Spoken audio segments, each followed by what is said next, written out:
오늘 우리가 함께 읽은 말씀은 인류 최초의 살인의 현장으로 저희를 초대합니다. 오늘 이 사건과 관련되어진 여러 정황을 살펴보면 사실 첫 번째로 있었던 이 살인 사건이 굉장히 큰 충격으로 우리에게 다가오는 것 같습니다. 이 사건의 충격적인 첫 번째 이유는요, 인류의 최초로 살인 사건이 있었는데 그것이 말하자면 소위 존속 살인이었다고 하는 것입니다. 가정 안에서 일어난 일이었고 특별히 형제 사이에 일어났던 살인 사건이다라고 하는 것이죠. 오늘 사건이 충격적인 두 번째 이유는 무엇이냐 하면 어찌되었든지 간에 이 살인의 동기가 예배였다라고 하는 것입니다. 말하자면 예배 때문에 살인 사건이 일어났다라고 하는 것이죠. 아담과 하와의 가정은 신앙 공동체라고 우리가 이야기를 할 수 있을 것입니다. 물론 타락 이후에 죄의 영향 아래 있기는 합니다만 그럼에도 불구하고 하나님의 말씀을 따라 살려고 애썼던 가정이라고 하는 것을 알 수가 있죠. 왜냐하면 가인과 아벨이 하나님 앞에 제물을 가지고 와서 제사를 드렸다라고 하는 것에서 이미 우리는 그것을 미루어 짐작할 수 있습니다. 아담과 하와가 가르쳐주지 않았다면, 하나님의 말씀을 쫓아서 가정을 양육하지 않았다면 그렇게 될 수 없는 것입니다. 그런데 그 믿음의 공동체 안에, 믿음의 가정 안에 예배 때문에 살인이 일어났다라고 하는 것입니다. 사랑하는 여러분, 물론 오늘 우리가 함께 읽은 이야기는 성경의 이야기 가운데서도 가장 먼저 기록된 이야기들 중에 하나입니다. 그러니까 훨씬 오래된 이야기를 기록하고 있습니다. 수천 년 전에 있었던 이야기를 우리에게 전해주고 있습니다만 이 이야기가 단순히 그저 호랑이 담배 피던 시절의 이야기, 이렇게 끝날 수만 없다라고 하는 것을 우리는 너무나 잘 알고 있습니다.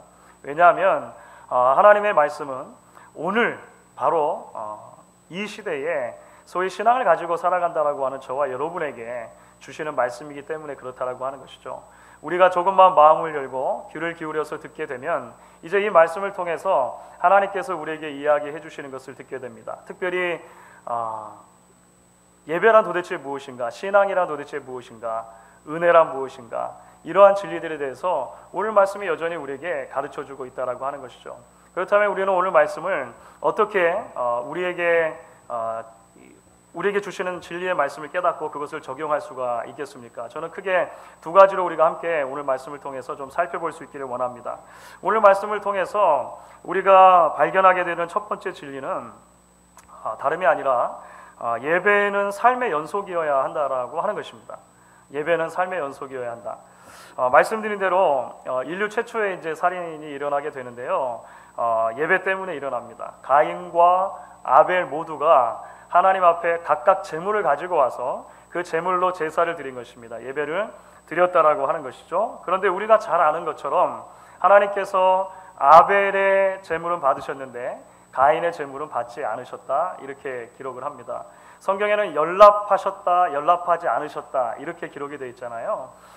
연락했다라고 하는 말은 본래 바라보다 또는 주목해보다, 이런 의미가 있습니다. 그러니까 좀 쉽게 풀면 이런 것이죠. 하나님께서 아벨의 예배는 주목해 보셨는데 가인이 드린 예배는 거들떠 보지도 않으셨다. 이렇게 하면 훨씬 더 의미가 생생하게 아마 전달이 되는 것 같습니다.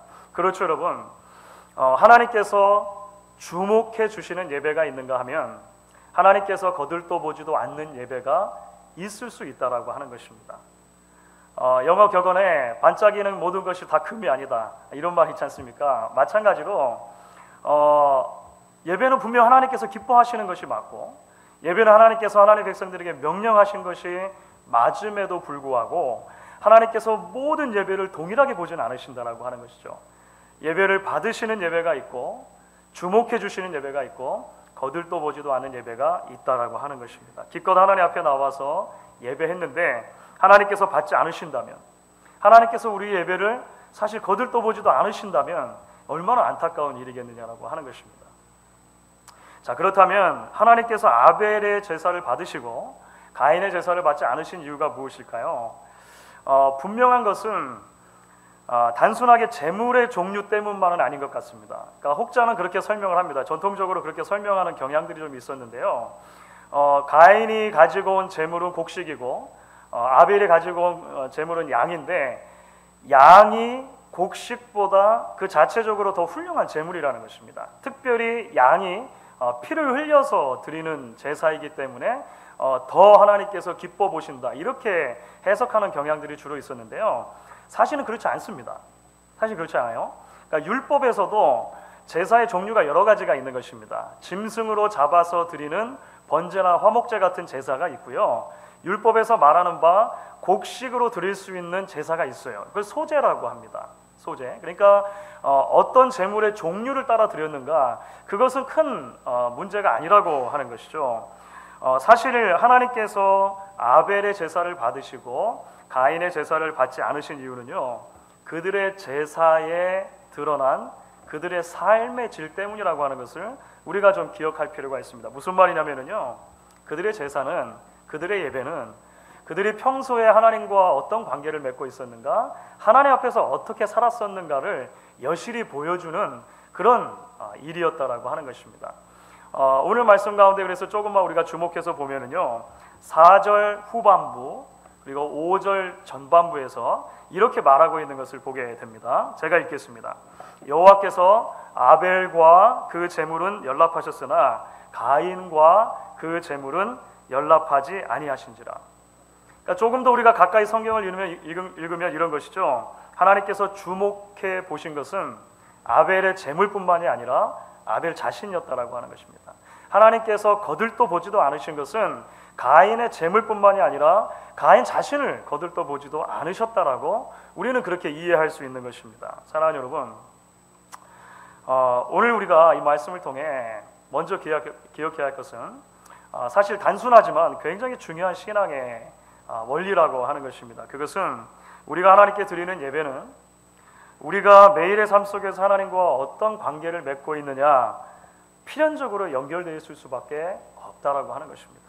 평소에 하나님과 바른 관계에 놓여져 있고 하나님을 기쁘시게 하는 삶을 살고 하나님의 말씀을 순종하는 삶을 살 때 우리는 하나님 앞에 나와 하나님께서 받으실 만한 예배, 하나님께 기쁨이 되는 예배를 드릴 수 있다라고 하는 것입니다.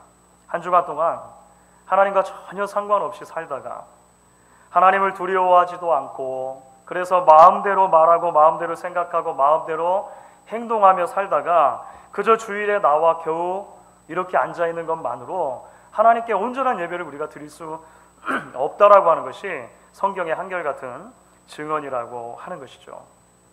성경은 생활과 신앙을 분리하지 않습니다. 그러니까 생활이 있고 신앙이 따로 있고 그렇게 아니라고 하는 것입니다. 신앙이 곧 생활이고 우리의 생활이 곧 신앙이다. 성경은 그렇게 이야기를 해주시는 거죠. 그래서 우리가 잘 알고 있는 로마서 12장 1절 말씀이 있습니다. 우리 같이 한번 읽어보도록 할 텐데요. 로마서 12장 1절 말씀을 같이 한번 읽어보겠습니다. 그러므로 형제들아, 내가 하나님의 모든 자비하심으로 너희를 권하노니 너희 몸을 하나님이 기뻐하시는 거룩한 산 제사로 드리라. 이는 너희의 드릴 영적 예배니라. 여기서 몸이라고 하는 것은 그 헬라어의 참 독특한 단어입니다. 단순하게 우리의 피지컬한 그 육체적인 이 몸을 말하는 것이 아니고 그 사람의 사람됨 전체를 말하고 좀 더 나아가면 그 사람의 삶 전체를 이야기하는 단어로 이 몸이라고 하는 단어가 여러 군데서 사용이 됩니다. 결국 우리의 몸을 하나님이 기뻐하시는 산 제사로 드리라고 하는 것은요, 우리의 생활 전체가 먼저 하나님 앞에 제물이 되어질 때 우리가 하나님께 드리는 예배가 참 예배가 될 수 있다. 이렇게 우리가 연결해서 이해를 할 수가 있는 것이죠. 여러분, 오늘 말씀을 보시면은요, 이 가인이 그 삶이 하나님과 좀 동떨어진 삶을 살았다라고 하는 것을 이야기해주는 몇 가지 증거를 발견할 수가 있습니다. 첫 번째로 우리가 발견하는 것은요, 가인이 가져온 재물의 문제입니다. 물론 아까 말씀드린 것처럼 가인이 곡식을 드린 것 자체가 문제가 되는 것은 아닙니다. 그렇게 드릴 수도 있는 거예요. 그렇게 드리는 재물이 있다라고 분명히 말씀을 드렸습니다. 그런데 과연 가인이 하나님께 가지고 와 드린 재물이 하나님의 말씀을 따라 하나님을 기쁘시게 하는 최상의 것이었는가? 여기에 대해서는 질문의 여지가 있다라고 하는 거예요. 사실 율법이 말할 때 우리가 곡식을 가지고 와서도 제사를 드릴 수 있지만 그 곡식은 반드시 첫 소산이어야 합니다. 그러니까 레위기나 또는 민수기에서 그런 이야기를 해줘요. 그러니까 모세오경의 큰 틀 안에서 보면 곡식을 가지고 와서 제사를 드릴 때 그것은 반드시 첫 소산이어야 되는 것입니다. 짐승은 어떨까요? 짐승은 일단 흠이 없는 것이면 됩니다. 짐승이 때로는 양도 드릴 수 있고 비둘기도 드릴 수 있고 소도 드릴 수 있어요. 그리고 수컷도 드릴 수 있고 때로는 암컷도 드릴 수 있습니다. 여러분 그 레위기를 보면 그런 여러 규정이 나오는데요. 다만 흠 없는 것이면 되고, 그러나 반드시 짐승도 첫 새끼가 태어나면 그것은 하나님께 드려야 했습니다. 자, 이런 큰 배경을 가지고 여러분들 오늘 말씀을 다시 한번 보는 거죠. 여러분 4절을 보시면은요, 아벨이 어떻게 제사를 드렸는가? 양의 첫 새끼와 그 기름으로 제사를 드렸다, 이렇게 기록이 되어 있습니다. 그렇죠. 처음 난 것을 하나님께 온전히 드렸다라고 하는 것입니다. 반면에 가인은 어떻습니까? 3절은 그저 이렇게 기록합니다. 가인은 땅의 소산으로 제물을 삼아 여호와께 드렸고, 조금 더 이 생생하게 의미가 전달되려면 땅에서 난 것 중에 아무 것으로나 드렸다, 이런 의미가 좀 강하게 배어져 있어요. 그러니까 땅에 있는 것 중에 그냥 드린 겁니다. 그 중에 특별히 뭐 고르고 이런 것도 아니고 그저 아마 손에 잡히는 대로 드렸다라고 하는 정도의 의미가 이미 담겨져 있는 표현이라고 하는 것입니다. 가인의 제물에는요, 제사를 드려야 하기 때문에 어쩔 수 없이 그냥 가져온 거죠. 그의 초라한 신앙과 그의 초라한 삶의 현주소가 그대로 드러나 있다라고 하는 것입니다. 여러분, 제물의 종류, 제물의 양, 뭐 이런 게 문제가 아닌 거죠. 거기에 담겨져 있는 그의 마음, 그리고 그의 마음을 통해서 보게 되어지는 그의 평소의 신앙의 자세가 문제가 되는 것이다라고 하는 것입니다. 여러분, 가인의 삶이 하나님과 동떨어져 있었다라고 하는 것을 이야기해주는 두 번째 증거가 있습니다. 그것은 뭐냐면요, 시기의 문제예요. 시기. 그렇죠.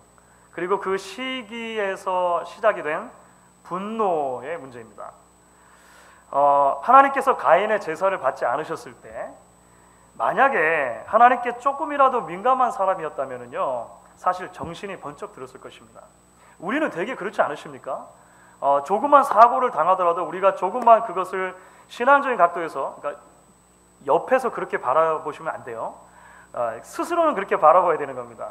옆에서 자꾸 이렇게 판단해가지고 쉽게 말할 수 없는 부분이 있습니다만, 적어도 내 자신에게 닥친 일은 그런 거죠. 왜 이런 일이 닥치게 됐을까? 혹시 하나님께서 이 일을 통해서 이야기하려고 하시는 것은 무엇인가 생각하게 되는 것입니다. 하나님께서 나의 예배를 받지 않으셨다면, 정상적인 신앙인이라면 내게 혹시 과오가 있는 것은 아닌가? 문제가 있는 것은 아닌가? 돌아봐야 되는 것이죠. 그런데 하나님께서 가인의 제물, 가인의 제사를 받지 않으셨을 때 가인은 하나님이 보인 게 아니고요, 옆에는 아벨이 보였어요. 그렇죠. 옆에는 아벨이 먼저 보이고 그 아벨과 자신을 비교하기 시작했습니다. 왜 아벨의 제사는 받으시고 나의 제사는 받지 않으셨는가? 이렇게 비교하다가 시기하게 되고, 시기하다가 분노하게 되었다라고 하는 것입니다. 하나님 앞에 살아가는 신앙인이 아니라 하나님과 관계없이 자신의 인생의 주인이 되어 살아가는 종교인이었다라고 하는 것을 우리는 보게 되는 거예요. 여러분, 신앙인이 아니라 종교인이 되면 아무리 예배를 드려도 자신을 돌아볼 수가 없게 됩니다. 늘 중심이 나에게 있기 때문에 그런 것이죠. 아무리 하나님의 말씀을 들어도 그 말씀에 자신을 비출 수가 없게 되는 거예요. 교회 일을 하면 할수록 남과 비교하고 시기를 키우게 되는 것입니다. 예배를 드리면 드릴수록 분노하게 되는 거예요. 오늘 가인이 마치 그런 모습과 같다라고 하는 것입니다. 결국은 자신을 파괴하고 남을 파괴하는 자리까지 가게 되는 것이죠. 오늘 가인을 보십시오. 하나님께서 권고해 주시고 찾아가 주심에도 불구하고 결국은 하나님 앞에 마음을 열고 하나님께 돌아가지 않고 아벨을 죽이게 되어지는 참극을 불러오게 되었다라고 하는 것입니다. 사랑하는 여러분, 오늘 말씀은 그렇기 때문에 먼저 우리에게 우리 자신의 신앙의 자리, 우리 자신의 삶의 자리를 돌아보게 한다라고 하는 것입니다. 우리의 삶이 과연 하나님께서 주목해 보실 만한 삶이냐라고 하는 것이죠. 우리가 드리는 예배를 비롯해서 우리의 섬김과 우리의 봉사와 우리의 헌금, 우리의 모든 신앙생활이 과연 하나님께서 주목해 보실 만한 것이냐라고 하는 것입니다. 하나님께서 지금 저와 여러분의 삶과 신앙을 보시면서 저에게 주은 죄와 그 예배를 연락하셨더라, 그 예배를 주목해 보셨더라 하실 만한가라고 오늘 말씀이 우리에게 도전하고 있는 것이죠.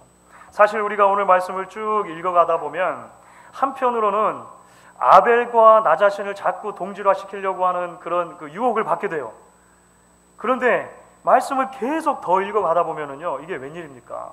우리가 아벨을 닮기보다는 가인을 훨씬 더 많이 닮아 있다는 것을 아프지만 깨닫게 되는 것입니다.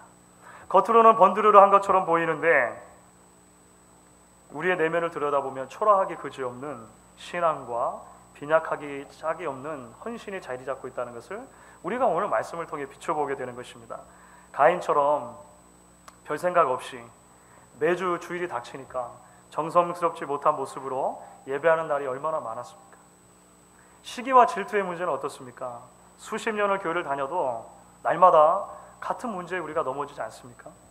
매번 같은 사람과 부딪히지 않습니까? 매번 비슷한 상황에서 분노를 누르지 못하고 폭발하게 되는 경우가 얼마나 많이 있냐라고 하는 것입니다. 이것이 바로 오늘 말씀을 통해서 먼저 발견하게 되는 우리의 모습인 거죠. 우리의 마음으로는 자꾸 아벨이 생각이 나는데 사실 실제적으로 우리의 현실을 바라볼 때 가인은 훨씬 더 많이 닮아 있는 우리를 발견하게 되는 것입니다. 그러나 주 안에서 사랑하는 여러분, 그럼에도 불구하고 오늘 계속되는 말씀은 그러한 가인에게도 소망이 있다는 것을 이야기를 해줍니다. 그러한 가인도 긍휼히 여겨주시는 것이 하나님의 은혜라고 하는 것을 우리가 오늘 말씀을 통해 발견하게 되는 거예요. 하나님의 은혜의 그물이 그만큼 촘촘하다라고 하는 것을 말씀을 통해 발견하게 됩니다. 여러분, 가인이 들에서 몰래 아벨을 이제 죽입니다. 그렇죠? 어떻게 죽였는지 잘 모르겠어요. 성경은 그냥 쳐 죽였다 이렇게 되어 있습니다. 우리 상상에는 뭐 돌을 들었을 것 같기도 하고 여러 가지 생각이 듭니다만 하여간 자신의 동생을 죽인 거예요. 그렇게 하고 나서 이제 시치미를 떼고 있는데요, 하나님께서 가인을 찾아가시죠. 그리고 나서 물으시는 것입니다. 내 아우 아벨이 어디 있느냐? 하나님께서 몰라서 그렇게 물으셨을까요? 우리가 지난주에 살펴본 것처럼 선악과를 따먹고 나서 하나님의 나칠피에 숨어있는 아담에게 찾아가신 하나님께서 아담아 어디 있느냐 이렇게 물으시지 않습니까? 몰라서 물으십니까? 아니죠. 알고 계심에도 불구하고 하나님께서 물으시는 것은 그것 자체로 기회를 주시는 것입니다. 그것 자체로 사랑의 표현이라고 하는 거예요. 우리의 자녀들이 뭔가 잘못한 것이 발견됐을 때 엄마들이 가끔 이렇게 묻습니다. 뭐 잘못했어? 그렇죠. 몰라서 묻습니까? 사실 엄마들은 놀라운 능력을 가지고 계시는데요, 리터럴리 말 그대로 애들 얼굴에서 거짓말이 쓰여 있는 것을 알아요. 그렇죠. 어머니 어떻게 아시는지 모르겠어요. 아빠들은 약간 아실 때도 있고 모를 때도 근데 알게 되는 거죠. 몰라서 묻는 게 아니라 기회를 주는 것입니다. 그거 자체로 사랑의 표현이라고 하는 거예요. 하나님께서 가인을 찾아가셔서 아벨이 어디 있느냐 이렇게 물으신다라고 하는 것입니다. 그런데 스스로를 돌아보아서 당신께 나오기를 기대하시며 부르시는 그 하나님의 부르심에 가인이 뭐라고 대답을 합니까? 내가 어떻게 합니까? 그죠? 내가 내 아우가 어디 있는지 어떻게 합니까? 내가 내 아우를 지키는 자입니까? Am I my brother's keeper? 내가 내 아우를 지켜야 될 이유가 어디 있습니까? 이렇게 하나님 앞에 항변을 하고 있다라고 하는 것입니다. 하나님의 하나님 되심을 인정하지 않고 계속 버티고 있는 거예요. 그래서 결국은 지난주에 우리가 이제 아담과 하와와 뱀에게 하나님께서 주셨던 심판의 말씀을 들었습니다. 마찬가지로 가인에게도 하나님께서 심판의 말씀을 주시는 거죠. 동생을 죽이고 동생의 그 죄 없는 피를 흘리는 그 심각한 그 죄상을 하나님께서 묻지 않을 수 없었던 것입니다. 그래서 결국은 평생을 하나님께로부터 떠나서 방황하며 유리하며 살아가도록 하나님께서 저주를 내려주셨다라고 하는 것이죠. 그런데 여러분, 그 가운데서도 하나님은 가인을 향한 사랑의 끈을 놓지 않으셨다라고 하는 것을 우리가 말씀을 통해 보게 돼요. 저는 이것이 참 놀랍습니다. 우리가 창세기를 통해 계속해서 반복적으로 발견하는 주제예요. 하나님의 저주의 말씀을 다 듣고 났을 때 가인이요 어떤 반응을 보이냐면요, 굉장히 두려워서 떨었습니다. 그렇죠? 가인은 알고 있었던 거예요. 하나님의 낯을 떠나가지고 하나님 없이 이 땅에서 유리하며 방황하는 삶을 산다는 것이 도대체 무엇을 의미하는지 가인은 알고 있었던 것입니다. 그 삶이 얼마나 위태한 삶인지, 그 삶이 얼마나 위험한 삶인지 알고 있었다라고 하는 거예요. 그래서 가인은 하나님께 이야기를 하는 것입니다. 아니 하나님, 그렇게 아무도 저를 지켜주지 않으면 저는 도대체 어떻게 살아가란 말씀이십니까? 누구라도 아벨의 피를 저에게 복수하려고 하면 하루하루 겁이 나서 도대체 어떻게 제가 살아갑니까? 이렇게 얘기한 겁니다. 참 염치가 없죠. 그런 생각 안 드십니까? 참 염치가 없지 않습니까? 조금 전에 하나님께서 내 동생 아벨이 어디 있느냐 이렇게 물었을 때 가인은 뭐라고 대답했습니까? 왜 저한테 물으세요? 제가 제 동생을 지키는 자입니까? 이렇게 대답하지 않았습니까? 그런데 하나님의 저주의 말씀을 받고 난 다음에 이제 뭐라고 말합니까? 아니 제가 하나님 앞을 그렇게 떠나면 저는 누가 지켜줍니까? 그렇죠? 저는 도대체 누가 지켜줍니까? 이렇게 하나님 앞에 투정하고 있다라고 하는 것입니다. 그런데 여러분, 그렇게 지킬 수 없는 자를 지켜주시는 것이 하나님의 은혜입니다. 이게 참 놀라운 것이죠. 가인 같은 뻔뻔한 사람의 부탁도 들어주셔서 그의 목숨을 보존해 주시는 것이 하나님의 긍휼이라고 하는 것입니다. 그래서 이것이 오늘 말씀의 두 번째 진리가 되는 거예요. 여러분 오늘 15절 말씀 같이 한번 읽어보면 좋겠는데요. 오늘 본문의 15절 말씀입니다. 같이 한번 읽도록 하겠습니다.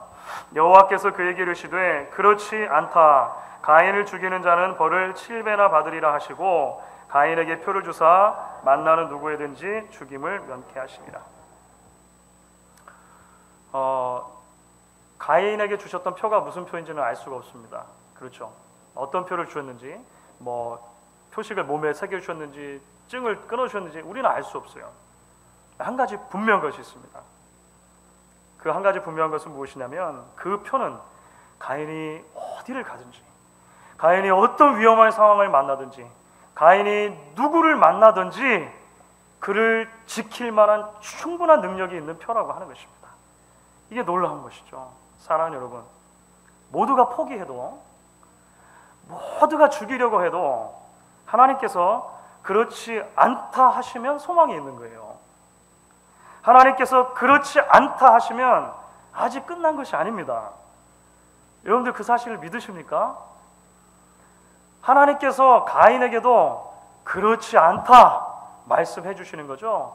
거기에 소망이 있다고 하는 것입니다. 그러므로 사랑하는 여러분, 지킬 수 없는 일을 지켜주시는 것이 하나님의 은혜다라고 하는 것을 기억할 때 우리는 이 두 번째 진리를 우리 스스로에게 이렇게 아마 적용할 수 있을 것 같습니다. 먼저는 이 말씀을 우리에게 어떻게 적용할 수 있습니까? 끊임없이 그 은혜를 붙들고 의지하는 것이죠. 끊임없이 그 은혜를 붙들고 의지하는 것입니다. 요즘에 저희 교회 한 집사님께서 그 CD 하나를, 찬양이 들어있는 CD 하나를 주셨는데, 그래서 차를 타고 다니면서 많이 듣습니다. 많이 듣는데 그 중에 참 마음에 와닿는 찬양이 하나 있어요. 제목이 은혜 아니면이라고 하는 찬양이 있더라고요. 그 은혜 아니면 참 좋습니다. 참 좋은데 중간에 어떻게 가사가 되냐면 이런 가사가 나와요. 은혜 아니면 나 서지 못하네.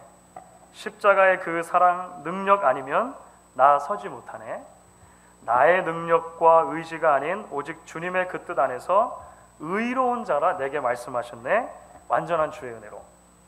이런 가사가 중간에 나와요. 그렇죠 여러분? 은혜가 아니면 살 수 없는 것이 바로 저와 여러분들이라고 하는 것입니다. 아니 그것보다 더 먼저 애초에 하나님의 은혜가 아니면 우리가 하나님께 구원을 선물로 받을 수 없었고 하나님의 자녀가 될 수 없었다라고 하는 것입니다. 여러분 그렇기 때문에 오늘 말씀을 우리가 함께 살펴보면서 단순하게 이렇게 많은 결론을 지을 수 없다는 거예요. 자 여러분, 그러므로 우리 모두 가인은 본받지 말고 아벨은 본받도록 합시다. 이렇게만 결론을 맺어가지고는요 사실 오늘 말씀을 다 이해했다고 볼 수 없습니다. 여러분 왜 그럴까요? 앞으로 창세기가 진행되는 이야기를 한번 보십시오. 가인의 자손뿐만 아니라 셋의 자손도, 아벨을 대신해서 태어난 셋의 자손도 범죄합니다. 소위 경건한 자손이나 경건하지 않은 자손이나 하나님의 눈에 볼 때는 동일하게 범죄한다라고 하는 거예요. 그래서 나중에 6장에 가시잖아요. 그러면 하나님께서 어떻게까지 마음을 먹게 되시냐면요, 이 땅에 있는 모든 사람을 다 싹 쓸어 진멸해 버리겠다라고 마음을 먹기까지 모든 사람이 다 범죄했다라고 하는 것입니다. 그래서 그 모든 사람 가운데 한 사람, 노아를 살려주신 것이 은혜인 거죠. 은혜인 거죠. 그 은혜 때문에 노아의 후손으로 예수 그리스도가 오게 되셨고, 그 예수 안에서 저와 여러분을 하나님께서 구원해 주셨다라고 하는 것입니다. 그래서 우리가 은혜를 끝까지 붙들어야 하는 것입니다. 이제 지킬 수 없는 것을 지켜주시는 것이 은혜라고 하는 걸 생각할 때 우리가 이것을 어떻게 우리에게 또 적용해 볼 수 있겠습니까? 오늘 말씀 가운데 우리는요, 우리도 그렇기 때문에 형제를 포기하지 않아야 할 것이라는 것으로 아마 적용해 볼 수 있을 것 같습니다. 여러분, 신앙의 공동체라고 할 수 있는 아담 가정에 가인도 있었고 아벨도 있었습니다. 그렇죠? 소위 말하는 종교인도 있었고 신앙인도, 진정한 신앙인도 있었다라고 하는 것입니다. 마찬가지죠. 오늘날 신앙 공동체 안에도 신앙인, 참된 신앙인이 있는가 하면 그저 껍데기만 있는 종교인들도 있을 수 있다는 것입니다. 예수님께서는 그것을 어떻게 표현하셨냐면 알곡과 가라지로 표현하셨어요. 그런데 마지막 때가 올 때까지는 항상 같이 섞여 있다는 것입니다. 우리의 관심은 늘 이거예요. 누가 알곡이가 누가 가라지지?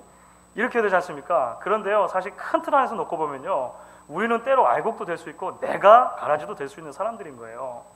하나님의 말씀을 온전히 쫓을 수 있을 때도 있고 그렇지 못하고 형식적인 신앙이 될 때도 있는 모습이 우리라고 하는 것입니다. 우리 안에 다 있다라고 하는 거예요. 그러니까 교회는 완전하지 않은 것입니다. 그래서 우리의 가정도 완전하지 않은 것입니다. 하지만 가인도 품으시는 것이 하나님의 은혜라고 하는 거죠. 가인도 포기하지 않으시는 것이 하나님의 긍휼이라고 하는 것입니다. 우리는 얼마나 자주, 우리는 얼마나 쉽게 사랑하기를 포기하는지 알 수가 없습니다. 얼마나 자주, 얼마나 쉽게 우리는 내가 내 형제를 지키는 자니까 이렇게 말해버리는지 알 수가 없다라고 하는 것이죠. 그런데 여러분, 내가 은혜 아니면 설 수 없는 것처럼요, 여기에 모여있는 우리 모두가 다 은혜 아니면 설 수 없는 사람들입니다. 하나님께서 함께 신앙생활하도록 붙여주신 지체들 모두가 다 은혜 아니면 설 수 없는 사람들이라고 하는 거예요. 그래서 서로가 서로의 짐을 지고 함께 기도할 필요가 있는 것입니다. 함께 그 책임감을 가지고 내가 내 형제를 지키는 자가 되어줘야 할 이유가 거기에 있다라고 하는 것입니다. 여러분, 이제 말씀을 정리하도록 할게요. 오늘 말씀의 설교 제목을 잡으면서 가인과 아벨 이렇게 하지 않고 최초의 살인자 이렇게 제목을 정했습니다. 그 이유가 있어요. 사실은요, 오늘 말씀이 가인과 아벨의 이야기이긴 합니다만 창세기 4장에 나오는 본문 자체만을 놓고 보았을 때요, 본문의 관심은 첫 번째 희생자였던 아벨보다는 첫 번째 살인자였던 가인에게 훨씬 더 많이 가 있는 것을 보게 됩니다. 아벨은요, 오늘 본문에서 한마디도 안 해요. 아벨이 이야기한 것은 하나도 기록되지 않습니다. 그러나 가인은 이야기하고 가인은 하나님과 대화하고 하나님께서 가인을 향해서 계속해서 말씀해 주시는 것을 보게 돼요. 그리고 우리가 발견하는 것은 무엇입니까? 아벨보다는 가인을 훨씬 더 닮아 있는 바로 우리를 향해서 하나님께서 그런 관심을 가지고 보아 주신다라고 하는 것입니다. 그것이 하나님의 은혜의 장치라고 하는 것이죠. 우리는 오늘 말씀을 통해 다시 한번 죄의 심각함과 더불어 은혜의 놀라움에 주목하게 됩니다. 그 은혜가 우리의 유일한 소망이다라고 말할 수밖에 없게 된다는 것이죠. 그 사랑과 그 은혜가 그리스도 예수 안에서 날마다 여러분들을 붙들어 주실 수 있기를 주의 이름으로 간절히 축원하겠습니다.